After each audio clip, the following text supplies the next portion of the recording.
నమస్తే.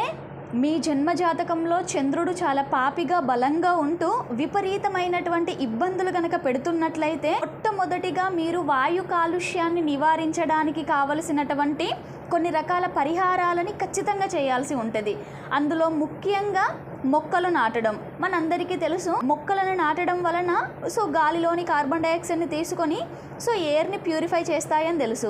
మనందరికీ చాలా సిల్లీగా అనిపించవచ్చు. లోతుగా ఆలోచిస్తే కానీ అర్థం కాని పాయింట్ ఏంటి అంటే, మనందరం కూడా మనకి తెలియకుండానే వాయు కాలుష్యాన్ని చాలా చేస్తున్నాం.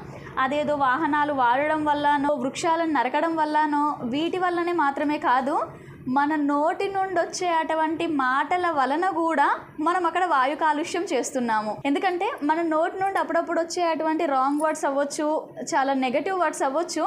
అవి నేరుగా, అంటే ఫర్ ఎగ్జాంపుల్ ఎవరినైనా కోపం వచ్చింది, తిట్టాము అనుకోండి. అలా తిట్టినప్పుడు మన దగ్గర నుండి ఆ వ్యక్తికి వెళ్ళాలి అంటే మధ్యలో గాలిలోనే ప్రయాణం చేయాల్సి వస్తుంది. అంటే అక్కడ ఆల్రెడీ ఆ ఎయిర్ అనేది పొల్యూట్ అవుతూనే ఉంది. అందుకే చాలామందికి తమ తమ వ్యక్తిగత జాతకాలలో చూడండి, మనకి వాయుతత్వ రాశిలో పాపగ్రహాలు బాగా ఉన్నట్లయితే మనం ఇచ్చేటువంటి రెమెడీస్లో మన మాటను కూడా చాలా కంట్రోల్లో వాడుకోవాలి అనేటువంటి లైఫ్ స్టైల్ రెమెడీని ఇవ్వడం జరుగుతుంది. ఇప్పుడైనా అర్థమైందా?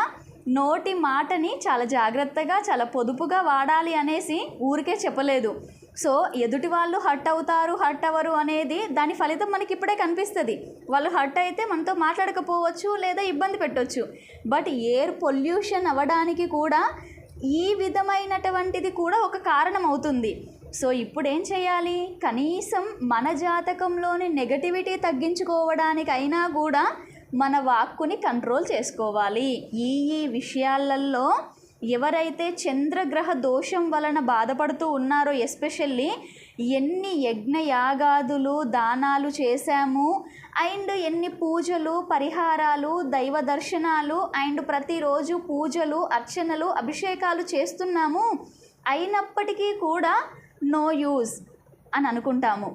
కానీ మన వ్యక్తిగత జాతకంలో మనము ఏ తప్పు చేస్తే ఇప్పుడు ఆ గ్రహం ఆ నెగటివిటీ ఇస్తుంది అనే అటువంటి పాయింట్ని కరెక్ట్గా కనుక్కున్నప్పుడు దానికి సంబంధించిన పరిహారాలని, అవి చాలా కష్టమైనప్పటికీ, ఇందాకేంటి ఓన్ వెహికల్ అనేది ఎక్కువగా యూజ్ చేయొద్దు అన్నాము.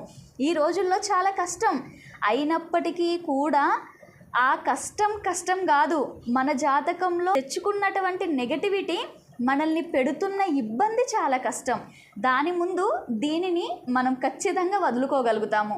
ఓకే, కాబట్టి ఇలాంటి పరిహారాలు అనేవి చాలా చాలా అత్యవసరం.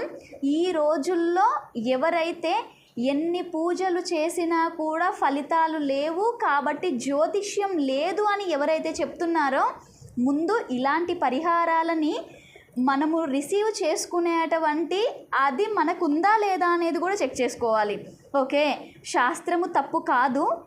మనము శాస్త్రాన్ని మనకి నచ్చినట్టుగా మార్చుకుంటున్నాం కాబట్టి దాన్ని అక్కడ వదిలేసి ఇక్కడ మనము వేరుగా రెమెడీస్కి ఎక్కువగా ప్రియారిటీ ఇస్తున్నాం.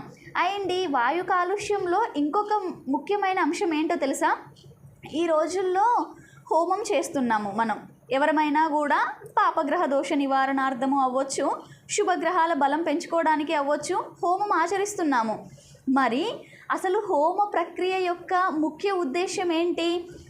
మనం ఇచ్చే అటువంటి ఆహుతులని అండ్ మన మనసులో పడుతున్నటువంటి ఆవేదనని అగ్ని మన మీద దయతో డైరెక్ట్గా మనము వేటి కోసం అయితే చేశామో, ఏ గ్రహాలు, ఏ దైవము వారికి నేరుగా చేరవేస్తాడు. కాబట్టి మనము అగ్నిదేవుడికి చాలా కృతజ్ఞత భావంతో ఉంటాము.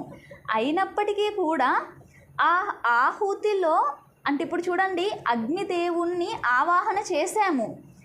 ఆవాహన చేసిన తనని మన పూజ అయ్యేంత వరకు కూడా కొనసాగించాలి అంటే తనకి ఆహుతులు సమర్పిస్తాము.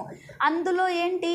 ఆవు నెయ్యిని అండ్ మనకి ఏ గ్రహాలవో వాటి సమిధలని, వాటి ధాన్యాలని ఇలా చేస్తూ ఉన్నప్పుడు మరి వాటికి సంబంధించినటువంటి ప్యూర్ సమిధలు, ప్యూర్ ఆవు నెయ్యి ఇలా వాడడం మానేసి ఈరోజు షాప్స్లలో దొరికేది, అంటే ప్యూర్ ఆవు నెయ్యి కావాలి అంటే చాలా ఖర్చు పెట్టాల్సి ఉంటుంది.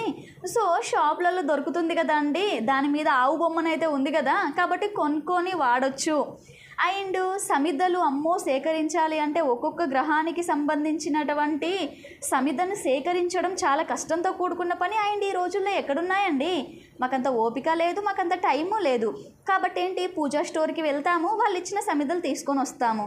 మరి ఆ సమిధలు ఆయా గ్రహాలవి కానప్పుడు, ఆవు నెయ్యి తన ప్యూరిటీయే కోల్పోయినప్పుడు మనము చేసే ఈ హోమం వలన ఎయిర్ అనేది ప్యూరిఫై అయిందా అక్కడ, ఇంకా మనకి తెలియకుండానే కాలుష్యం చేస్తున్నామా? ఆలోచించండి. సో అందుకే ఏం చేశాము, ఎన్నెన్ని చేశాము, ఎన్నెన్ని విన్నాము అనేది ముఖ్యం కాదు, ఎంత సరిగ్గా అర్థం చేసుకున్నాము. ఆ అర్థం చేసుకున్న దాన్ని కొంచెం లేట్ అయినా పర్లేదు, ఎంత సరిగ్గా ఫాలో అవుతున్నాం అనేది చాలా ఇంపార్టెంట్. ఓకేనా? సో మనం ఈ వీడియోలో జస్ట్ వాయు కాలుష్యం గురించే మాట్లాడుకున్నాము. సో నెక్స్ట్ వీడియోస్లో మిగిలినటువంటి అంటే మనకి పంచభూతాలు ఏవైతే ఉన్నాయో వీటికి సంబంధించినటువంటి కొన్ని లైఫ్ స్టైల్ రెమెడీస్లో మిగిలిన వాటిలో నేర్చుకుందాం. ఓకే.